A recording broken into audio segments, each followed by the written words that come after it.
The galaxy was wide and bright, filled with countless stars and endless paths. Ships of many shapes moved between worlds, carrying traders, travelers, and stories. Empires rose in shining towers, and councils gathered to speak of peace and progress. Yet in all their records and all their maps, one name was missing.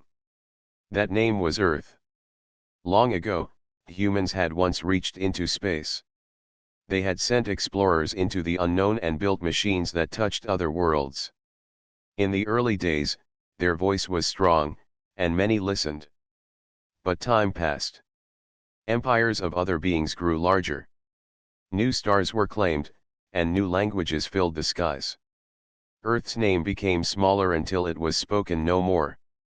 The galaxy decided to forget. But Earth did not forget itself. Beneath its blue skies and green fields, the memory of its people lived on. The children of Earth grew up with stories of explorers and inventors. Old books told of those who had once dreamed of the stars. The dream never fully faded. It rested quietly, like a flame waiting to rise again. On a quiet hill near a wide river, a young observer named Myro liked to watch the night sky. She often wondered about the lights that shone above her.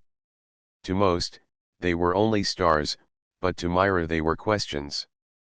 Who lived there? What stories did they tell? What paths had they followed? She wished to know, even though her teachers told her the age of explorers was gone. Myro lived in a small town where people spoke of daily things, such as crops, rivers, and trade. Few cared about the sky. Yet she could not stop looking up. She built her own small telescope from glass and metal, polishing it until the stars appeared clear. Her friend Leo often joined her, though he did not understand why she cared so much. Still, he liked her curiosity. "You stare at them every night," Leo said one evening, lying on the grass while Myra adjusted her telescope. "Do you think they stare back at us?" Myra smiled. "If they ever did, I wonder why they stopped." The question lingered. She did not know that far away, in halls of stone and light, the Galactic Council had long removed Earth from their records. To them, Earth was a closed chapter, a world that had chosen to sleep. They spoke of other things, forgetting that a forgotten world can still dream. On Earth, small signs of the past still remained. In old museums were engines that once carried humans into the sky. In deep mountains were sealed vaults that no one had opened for centuries. Few knew what lay inside. Most thought them to be empty, nothing more than relics. But deep within those silent places, the machines had not died. They waited. Children in schools still drew rockets on their notebooks.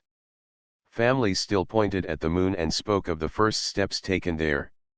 Farmers still used tools shaped from old designs of space engineers. Memory was not gone. It had only gone quiet. Myra felt this memory every time she placed her eye against her telescope. She could almost feel that the stars were not strangers, but old friends who had forgotten her. She would whisper softly to herself, "We are still here." One day, while the town was busy with harvest, Myra sat at the observatory outside the city. It was a small dome, rarely visited. Dust covered the old panels, and the machines inside were quiet. But Myra liked it because it felt like a place built for dreamers. She switched on an old receiver, a box filled with blinking lights. Most days it only hummed with noise. But that evening, the hum broke. A sharp pattern of sounds filled the room. Myra leaned closer. The sound repeated, again and again, like a voice speaking through static. She wrote it down, unsure of its meaning. For the first time in her life, the stars were not only shining. They were speaking. Her heart raced as she called Leo. Together they sat by the machine, listening. The pattern was simple but strange, not like any sound they had heard before. To anyone else, it would seem like nothing, but Myra felt something inside her shift. It was as if the memory of Earth was being touched by a hand from far away. That night, as she walked home under the wide sky, Myra thought of the forgotten world she lived on. The galaxy may have turned away. The councils may have chosen silence. But Earth remembered. And in the quiet beating of her heart, she knew something was beginning. The forgotten world was not as lost as the galaxy believed. It was waiting, and now, it was stirring. The sound in the observatory did not stop. Night after night, Myra returned to the old dome to listen. The machine produced a steady rhythm, a repeating voice of numbers and shapes. At first, she thought it might be broken, but the pattern was too neat, too purposeful. It was not noise. It was a message. Leo grew curious as well. He often sat beside her, his arms folded as he tried to make sense of the strange codes. He was not as skilled with machines, but he had a sharp memory. "These numbers," he said one evening, "they look like steps, like directions." Myra nodded. She had noticed it too. When she drew the symbols on paper, they began to form a map. At the center of the map was not Earth, but a cluster of stars far away. Each repetition of the signal seemed to point to those coordinates, as if guiding someone toward that place. "Do you think it is meant for us?" Leo asked. "I don't know," Myra answered, "but we are the ones who found it. Maybe that is enough." The thought filled her with excitement. For generations, Earth had only looked inward, building and farming, living in peace. Few believed in contact with other worlds. Yet here was proof that the stars were speaking again. Myra felt as if the silence of centuries was breaking. Days turned into weeks as Myra and Leo worked on the signal. They stayed late in the observatory, eating little more than bread and tea, scribbling notes until the candles burned low. Some nights, they argued about the meaning of certain numbers, but their friendship held steady. Both knew they were standing at the edge of something greater than themselves. At times, Myra wondered why no one else had noticed. She had told her teacher at the town school, but the teacher had smiled kindly and said it was only static. She had even mentioned it to the mayor, who laughed and said young minds often hear voices in noise. No one believed. Only Leo stood beside her. This made her more determined. If Earth had been forgotten by the galaxy, perhaps the galaxy had also forgotten how to listen. One night, after weeks of listening, the signal changed. It added a new tone, softer and slower, like a pause between words. Myra sat upright, her heart quickening. She adjusted the receiver, careful not to lose the fragile sound. The new tone repeated twice, then stopped. "What was that?" Leo asked. Myra shook her head. "It feels like a mark. As if it wants us to notice this moment." She copied the numbers that followed. They were slightly different, longer, more detailed. When she drew them on her paper, the lines curved into a spiral. At the center of the spiral was a small mark, almost like a star. Myra stared at it for a long time. "It is not just a map," she whispered. "It is a path." Leo leaned closer. "A path to where? To a place the sender wants us to see," Myra replied. "Someone left this for those who remember." The thought stayed with her all night. She could not sleep, and in the morning, she walked to the edge of the town river to clear her mind. The sun rose, golden across the water, and the birds flew high in the sky. To others it was just another day, but to Myra the world felt different. The stars were no longer silent. Meanwhile, far away in the grand chambers of the Galactic Council, the signal had been noticed as well. Old sensors in distant stations had caught the same rhythm. But when the council met to discuss it, the hall grew quiet.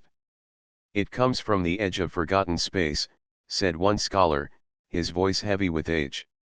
"Near a world we no longer speak of." Another council member shook his head. "That world is silent. It has no ships, no fleets, no voice.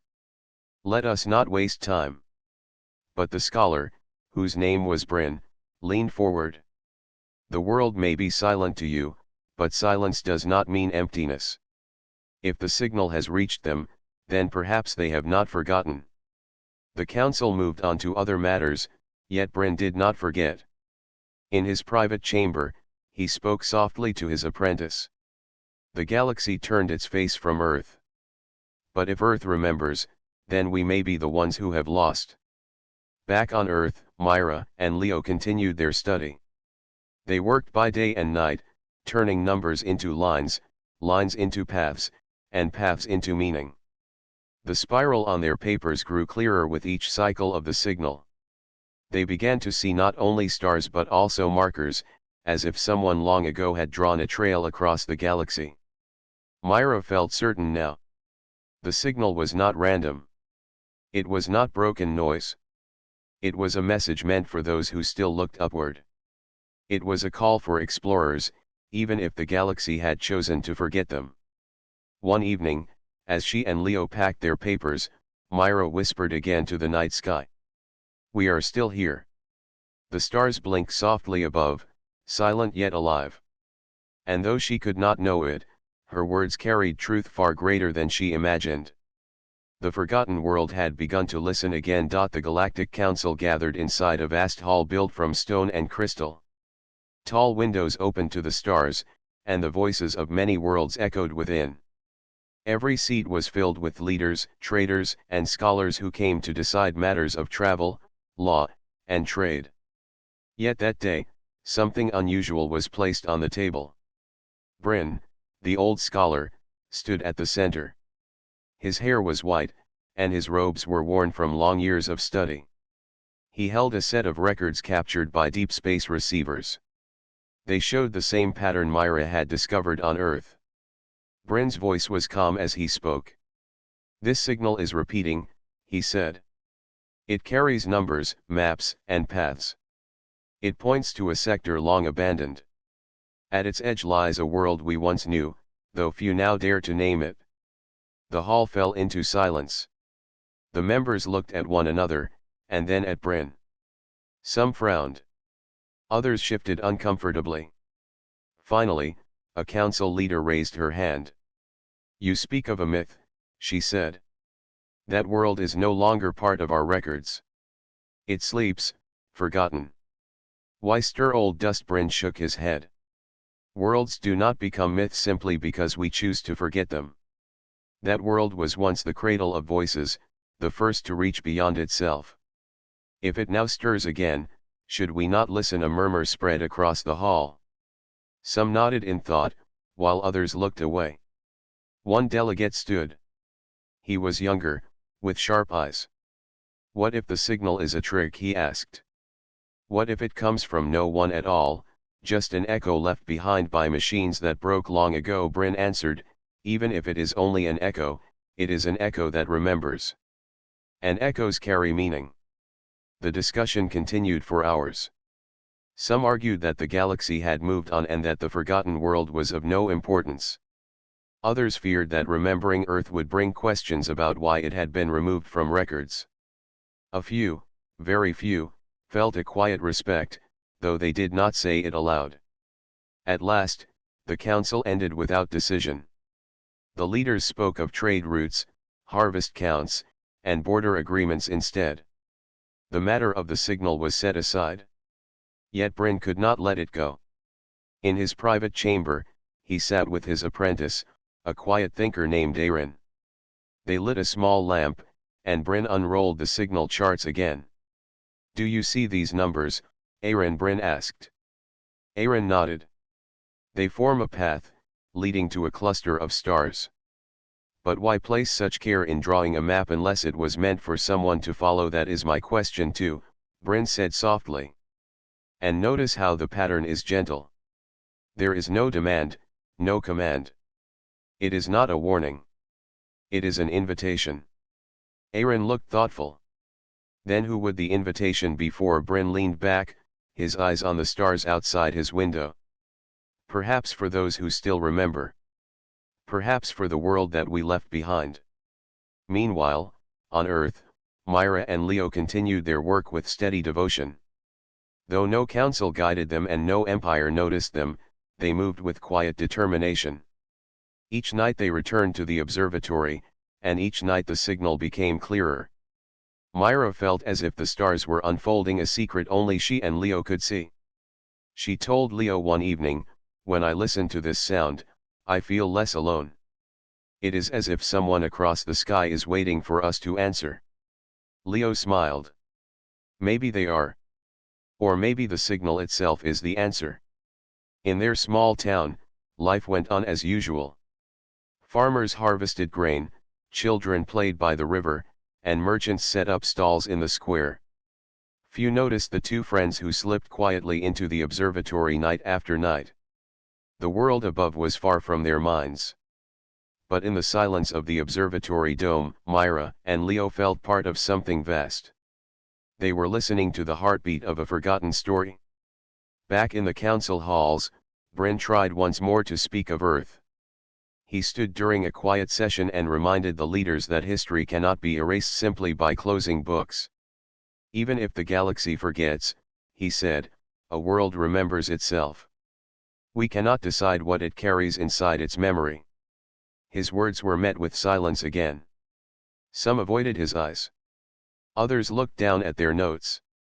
The council, for all its power, was afraid of what remembering might mean. After the meeting, Aaron asked Bryn, "Why do they fear this so much?" Bryn answered, "Because to remember Earth is to admit we chose to forget it. And some truths are heavier than silence." That night, Bryn placed his hands on the window of his chamber, staring at the stars. He thought of the small world far away, the one whose name few would say aloud. He whispered softly, "If you still remember, then perhaps you will rise again."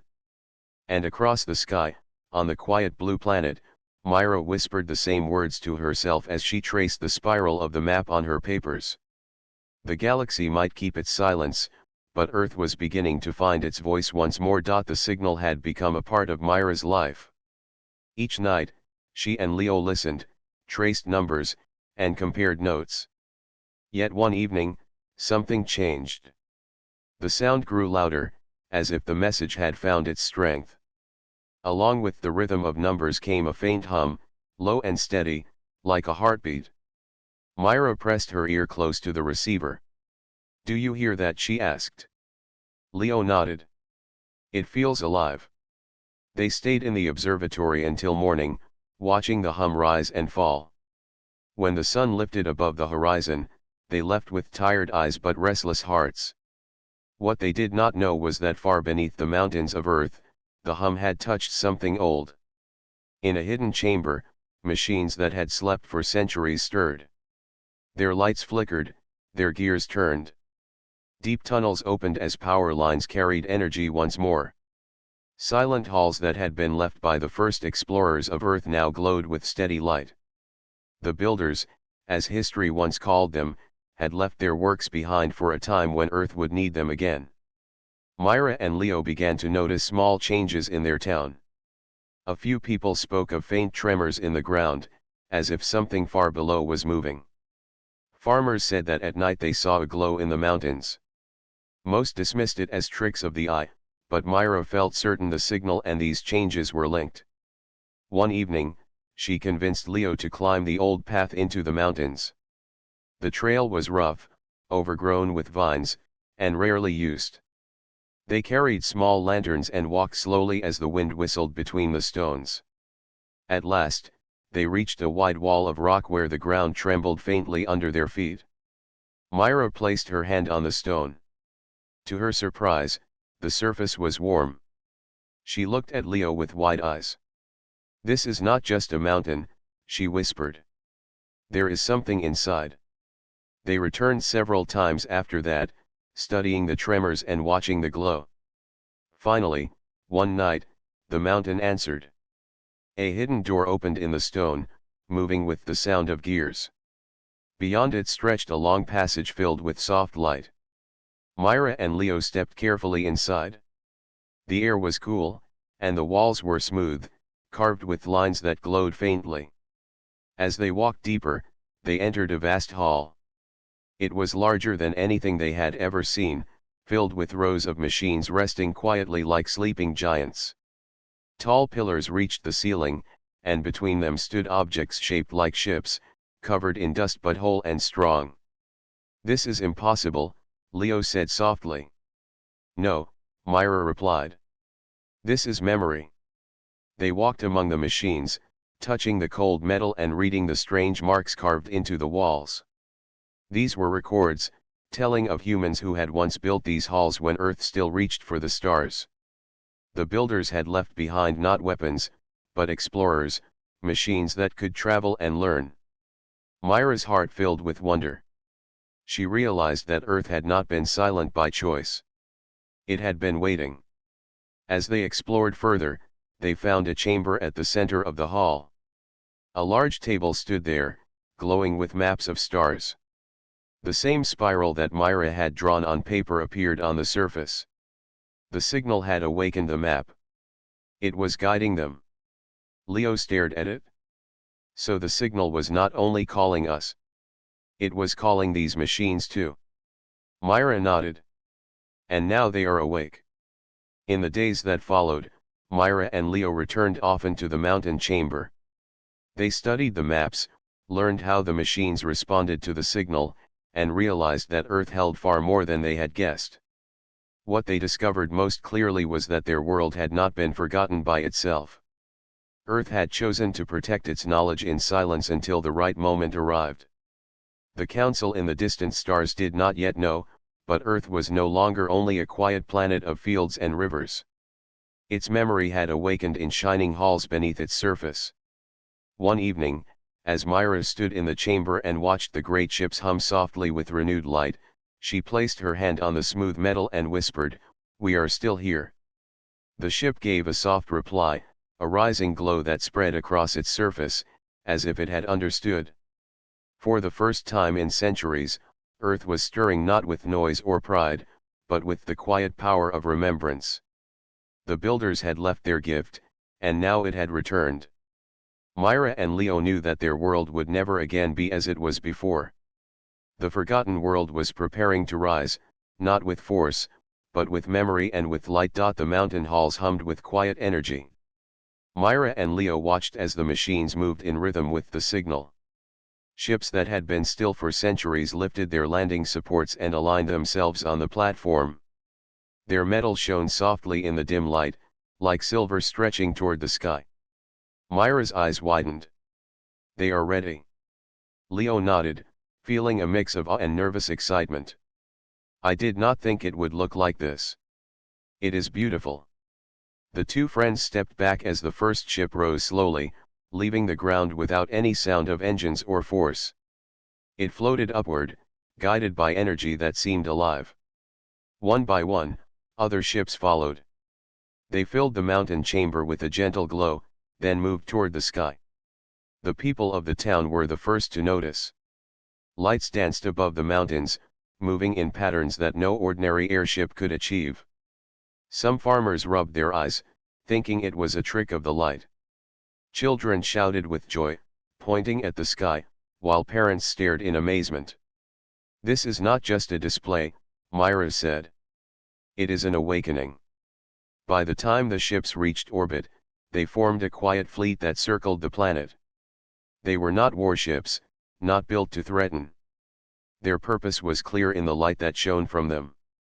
They carried knowledge, maps, and records. They carried the memory of Earth itself. In distant star systems, watchers noticed the strange movement. Sensors on other worlds recorded objects rising from the surface of the blue planet. Some scholars whispered of Earth, a world thought forgotten, yet alive with energy. Some leaders frowned, unsure of what to do with this unexpected appearance. But Myra and Leo were not concerned with councils or empires. They stood at the edge of the observatory, watching Earth's legacy move into space. "We are not fighting anyone," Myra said softly. "We are only sharing what we have kept." Leo smiled. "And in doing so, the galaxy may remember us again." The fleet did not aim at other worlds. It followed paths drawn by the spiral maps in the mountain halls. Each ship carried lights that seemed to communicate a message: Earth remembered. Earth had preserved its knowledge, its curiosity, and its hope. For the first time in centuries, the planet below felt the presence of its own future. The towns and fields, rivers, and forests seemed to watch the fleet rise. Animals paused, birds circled above, and people stopped their work to look. Myra traced the spiral map with her finger as she stood in the observatory. This is what the signal meant. It was a call to awaken, not to fight. It is a greeting, not a threat. Leo nodded. The galaxy may have forgotten, but we have remembered. And now we are ready to show them what that means. In the mountains, the halls continued to glow. Machines aligned themselves with precision. Sensors and instruments recorded every movement, and old ships adjusted their positions, waiting for commands that only Myra and Leo could give. It is like the world itself is alive, Leo said. It is, Myra replied. Earth is remembering. And remembering is its strength. The first messages from the fleet began to reach nearby stars. They were not loud broadcasts, only gentle pings of information. Worlds that had once ignored Earth now received records of knowledge, of pathways through space, and of the history of explorers who had once reached the stars. Some of the smaller civilizations noticed first. They were surprised and curious. They had not expected to see a world rise without armies, without demands, only with light and memory. And in that light, they felt respect for the planet that had waited quietly while the galaxy moved on. Myra and Leo watched the fleet rotate above the clouds. Each movement was careful, deliberate, and peaceful. Earth's voice was rising again, not through force but through the quiet strength of its past and the hope for its future. As night fell, the stars reflected off the silver ships in orbit. The town below was silent, filled with wonder. Myra felt the weight of what had begun. For centuries, Earth had been forgotten, but its memory was alive, guiding the world forward. She turned to Leo. The galaxy will see us soon. But they will see us as we are. Not with weapons, not with anger, but with light and memory. Leo smiled, feeling the excitement and calm together. We will show them that a world can rise without fighting. That is our strength. The ships above moved steadily, circling the planet in patterns that mirrored the spiral maps. They carried a message older than the galaxy itself: Earth remembers, and it rises not with fear, but with hope. And in the quiet glow of the orbiting fleet, Myra and Leo understood that their world had changed forever. Earth had remembered, and now the galaxy could no longer ignore it. Far away, in the shining halls of the Galactic Council, news of Earth's fleet had arrived. Screens lit the walls with images of silver ships circling a blue planet. Many members stared in surprise.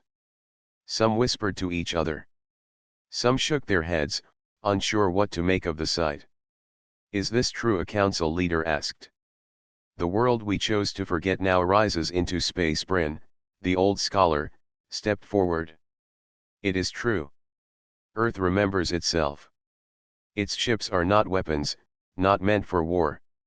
They carry knowledge and history. They carry a message of peace. A younger leader frowned. Why now? Why would a forgotten world rise after all this time? Bryn spoke calmly. Because Earth always remembered. We forgot it, but it did not forget itself. It waited. It prepared. And now it reminds the galaxy of what it once was. Murmurs ran through the hall.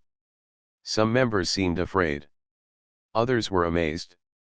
Some could not hide their curiosity. A counselor from a small star system raised her voice. This is unusual. No world has returned without claiming territory or power. Why should we trust them? They do not ask for trust, Bryn replied. They ask only to be seen. To be remembered. And that is their strength. The council fell silent again. For the first time, no one spoke of trade routes, taxes, or borders. All attention was on the small world that had once been forgotten. Meanwhile, on Earth, Myra and Leo watched from the observatory as their ships moved gracefully above the clouds. They had learned the controls of the ancient machines. They had guided the fleet along paths recorded in the spiral maps. The fleet did not aim to dominate, only to show that Earth had knowledge and hope. "Do you think they will listen?" Leo asked. "They have to," Myra said. "There is no force in what we do, only memory. And memory cannot be ignored." Back in the council, the discussion turned to what they should do. Some members suggested they block the fleet, prevent it from reaching nearby systems. Others suggested ignoring it, thinking that Earth's movement would not last. But Bryn spoke again. "If we block them, we show weakness. If we ignore them, we show carelessness. The choice is simple. See them as they are, or continue forgetting." Another leader spoke quietly. "And if they are stronger than we imagine, what if they have hidden fleets or hidden power?" Bryn smiled softly. "Then we will see it. But strength does not only come from weapons. Strength can come from knowledge, from endurance, from patience. That is what Earth shows us now." The council paused. A few of the smaller worlds had already begun to respond to Earth's messages. They sent greetings and offers of friendship. Their people were curious, excited. Earth's peaceful arrival had inspired wonder. In the observatory, Myra and Leo read some of these messages. They smiled as they saw words of hope and questions of curiosity. Earth was no longer only a quiet planet. It was a teacher, a friend, a reminder that the galaxy could be more than power and territory. "Look at this," Myra said. "They are listening." Leo nodded. "And they will decide what kind of world we are, not by fear, but by what we share." In the council hall, members finally began to speak differently. The discussion was no longer about ignoring Earth or fearing it. They spoke of what they could learn, what they could share, and how they could grow alongside this world that had once been forgotten. Bryn's eyes shone with quiet pride. Earth does not demand. It does not force. It only shows what it has become. That is a lesson for all of us. Some counselors leaned forward, studying the images of ships, of glowing halls beneath the mountains, and of the spiral maps that guided the fleet. They realized that the world they had dismissed for centuries had a quiet wisdom, a steady power that came from remembering itself. Back on Earth, Myra and Leo watched as more messages arrived from the galaxy. They knew that not all worlds would understand immediately. Some would still doubt. But the important thing was that Earth had risen without anger or force. It had shown its strength through patience and memory. As the night sky filled with stars, Myra whispered, "We have shown them who we are. Not with armies, but with hope." Leo smiled. "The galaxy will remember now. And our world will guide the way." In the council hall, the leaders finally came to an unspoken agreement. They would observe, listen, and respond. They would no longer ignore the world that had chosen to rise with light, knowledge, and memory. The choice of the galaxy had been made. Earth had reminded them what it meant to endure and to rise peacefully. The galaxy would see the forgotten world not as a threat, but as a guide. And on Earth, Myra and Leo watched their fleet shine in orbit, knowing that their world had taken its place among the stars once again. The night sky over Earth glowed with silver ships in orbit. Myra and Leo stood in the observatory, watching their world shine in a new light. For centuries, the galaxy had forgotten Earth, yet now the planet held a quiet strength that could not be ignored. Messages from distant systems continued to arrive. Worlds that had once dismissed Earth sent greetings and questions. Small civilizations sent drawings, songs, and maps of their own stars. They wanted to understand, to connect, to share knowledge. Earth had reminded them that a world could rise without armies, without force, only with memory and patience. Myra smiled at the patterns appearing on her screens. "They are not afraid," she said. "They are curious. They want to learn." Leo nodded. "And that is what makes this moment so powerful. We did not need to fight to be seen. We only needed to remember." Far away, the Galactic Council gathered once more. The halls were filled with leaders from many worlds, all speaking in quiet wonder. The images of Earth's fleet and the glowing halls beneath the mountains were displayed across the chamber. Bryn stood before the council. Earth has reminded us what it means to endure. It has risen without anger, without pride. Its strength is not in weapons, but in knowledge, in memory, and in hope. We would do well to learn from it. Some leaders nodded, others smiled. A few still questioned how a forgotten world could hold such power. But even they could not deny the truth. Earth had changed the galaxy not by force, but by example.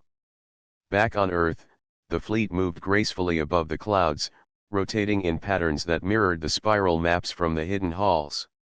Each ship carried records of human history, explorations, and ideas. They were symbols of what the planet had preserved for centuries, waiting for the right moment to rise. Myra and Leo walked along the observatory platform, feeling the hum of the ships above. "It is beautiful," Leo said softly.